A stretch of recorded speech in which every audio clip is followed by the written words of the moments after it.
রণবীর আলিয়ার বিয়ে শুধু মুম্বাইতেই নয়, হলো কলকাতাতেও।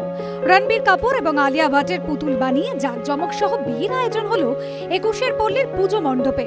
পুরোহিত ডেকে রীতিনীতি মেনে মন্ত্রোচ্চারণ করে বিয়ের অনুষ্ঠান সম্পন্ন হলো। রিকশা চড়ে বিয়ের মণ্ডপে নিয়ে আসা হয় রণবীর আলিয়ার প্রতিকৃতি। আর বিয়ের অনুষ্ঠানে বাজলো বেলা শুরুর গান টাপাটিনি।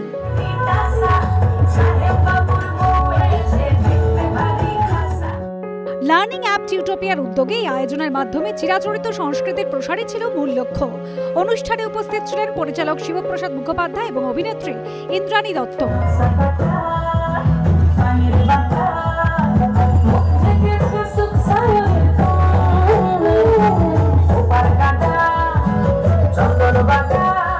রণবীর আলিয়ার বিয়েতে যদি টাপাটুনি বাজে, এর থেকে ভালো আর কি হতে পারে।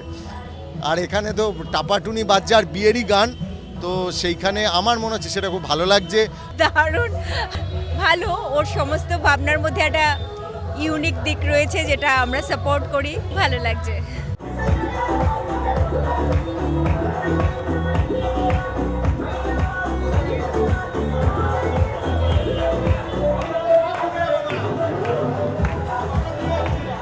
আমাদের Indian culture, Indian rituals, festivals, একটা বিয়েতে কী কী হয়, কীভাবে হয়, ফেস্টিভ্যালটা কীভাবে সেলিব্রেট করা হয়, কীভাবে অতিথিকে আপ্যায়ন করা হয়, এগুলো একটা ভীষণ ইম্পর্টেন্ট লার্নিং।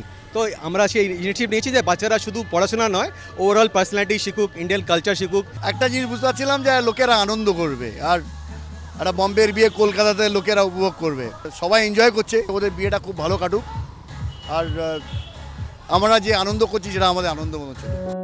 বিয়ের পিড়িতে থাকলোই বা পুতুল প্রতিকৃতি, কিন্তু কলকাতার এই অনুষ্ঠানের উষ্ণতা রণবীর আলিয়ার মূল বিয়ের অনুষ্ঠানের চেয়ে কম কিছু ছিল না।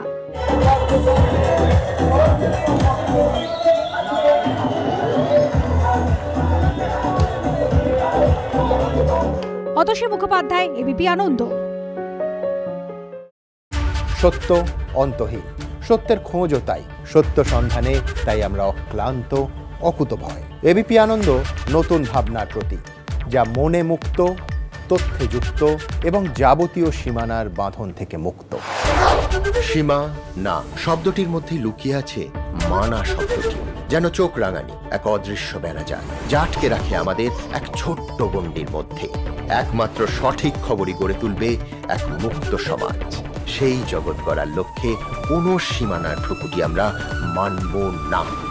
এবিপি আনন্দ এগিয়ে থাকে, এগিয়ে রাখে।